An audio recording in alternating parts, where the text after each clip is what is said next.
ఈ చిన్న చిన్న పురుగులు చాలామంది పిల్లల్లో ఉంటాయి.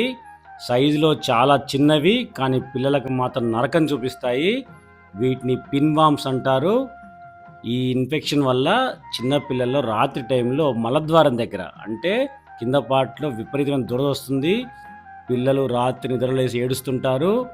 ఆ ఇరిటేషన్ తట్టుకోలేక పళ్ళు కొరుకుతుంటారు. కొన్నిసార్లు బెడ్ మీద యూరిన్ కూడా పాస్ చేస్తారు. రాత్రి నిద్ర సరిగ్గా లేకపోవడం వల్ల ఉదయం బాగా చికాకుగా ఉంటారు. పేరెంట్స్ వాళ్ళ పిల్లలకి ఏమైందో అర్థం కాక కన్‌ఫ్యూజ్ అవుతా ఉంటారు. ఇది సింపుల్ పిన్‌వార్మ్ ఇన్ఫెక్షన్. అందుకే చిన్న పిల్లలందరికీ డీవార్మింగ్ చేయాలి.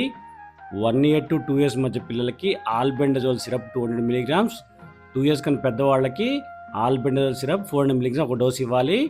సేమ్ డోస్ 2 వీక్స్ తర్వాత రిపీట్ చేయాలి. ఈ ఇన్ఫెక్షన్ చిన్న పిల్లల్లో కాదు, పెద్దవాళ్ళలో ఉంటుంది. అందుకే పిల్లలతో పాటు పెద్దవాళ్ళు కూడా ఆల్బెండజోల్ టాబ్లెట్ తీసుకోవాలి.